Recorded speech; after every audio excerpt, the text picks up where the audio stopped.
Hyderabad traffic constable over action చేశారు. Drunk and drive test కు సహకరించిన వ్యక్తిపై చేయి చేసుకున్నారు.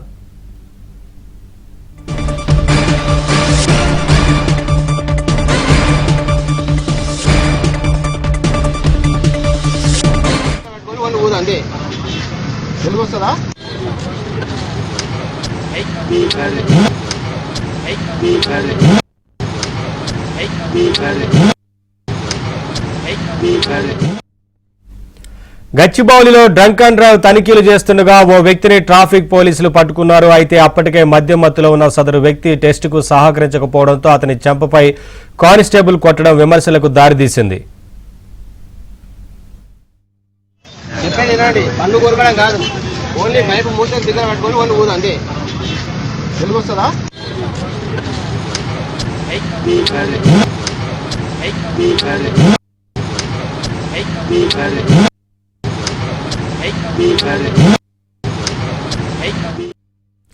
అప్డేట్స్ మా కరెస్పాండెంట్ ప్రవీణ్ అందిస్తారు.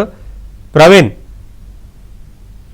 హైదరాబాద్ కమిషనరేట్ పరిధిలోని గచ్చిబౌలిలో డ్రంక్ అండ్ డ్రైవ్ టెస్ట్ కొనసాగుతున్నటువంటి నేపథ్యంలో అక్కడ ఉన్నటువంటి ట్రాఫిక్ కానిస్టేబుల్స్ మద్యం సేవించి వాహనం నడుపుతున్నటువంటి వారి కోసం అక్కడ బ్రీత్ అనలైజర్ టెస్ట్ చేస్తున్నారు. అందులో భాగంగానే ఒక వ్యక్తి అంటే డ్రంకన్ కండిషన్ లో ఉన్నాడనేటువంటి అనుమానంతో అతను బ్రీత్ అనలైజర్ టెస్ట్ చేస్తున్నటువంటి క్రమంలో సరిగ్గా అతను డ్రంక్ అండ్ డ్రైవ్ టెస్ట్ కి సహకరించకపోవడం, బ్రీత్ అనలైజర్ టెస్ట్ కు సరిగ్గా సహకరించలేదని అతను అక్కడ ఉన్నటువంటి కానిస్టేబుల్ విసుగు చెంది చెంప మీద దెబ్బ కొట్టినటువంటి సందర్భం ఉంది. దీంతో అక్కడ ఉన్నటువంటి వారు కొన్ని వీడియోలు తీసి వాటిని సోషల్ మీడియా వేదికగా క్వశ్చన్ చేస్తున్నారు. సోషల్ మీడియాలో విపరీతంగా వైరల్ అవుతుంది. కానీ ఎక్కడా కూడా పోలీసులు నిబంధనల ప్రకారం ట్రాఫిక్ పోలీసులు బ్రీత్ అనలైజర్ టెస్ట్ చేసేటువంటి సమయంలో దాడులు చేయడం కానీ, పోలీసులు కొట్టడం కానీ, దూషించడం కానీ చేయకూడదు. కానీ గచ్చిబౌలి అక్కడ ఉన్నటువంటి గచ్చిబౌలి ప్రాంతంలో జరిగినటువంటి ఈ డ్రంక్ అండ్ డ్రైవ్ తనిఖీల్లో ఓ కానిస్టేబుల్ విచక్షణ కోల్పోయి అక్కడ ఉన్నటువంటి వ్యక్తి పైన ఆ చెంప మీద దెబ్బ కొట్టడంతో ఇప్పుడు సోషల్ మీడియా వేదికగా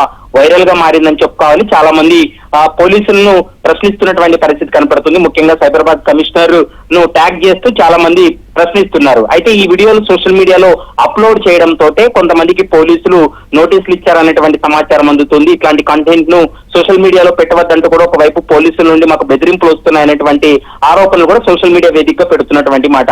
ప్రస్తుతం అయితే మాత్రం ఈ అంశానికి సంబంధించి పోలీసులు కూడా పూర్తి స్థాయిలో పరిశీలిస్తున్నారు. ఎందుకు అక్కడ కొట్టాల్సి వచ్చిందనేటువంటి అంశానికి సంబంధించి కూడా సైబరాబాద్ పోలీసులు విచారణ కొనసాగిస్తున్నారు. మరోవైపు ఇదే విధంగానే చాలా సందర్భాల్లో డ్రంక్ అండ్ డ్రైవ్ తనిఖీల్లో ఒక్కొక్కసారి వాళ్ళ మద్యం మత్తులో ఉన్నప్పుడు తప్పించుకునేందుకు సరైనటువంటి అంటే ఆ టెస్ట్ కు సహకరించకపోవడంతో విచక్షణ కోల్పోతున్నారు పోలీసులు.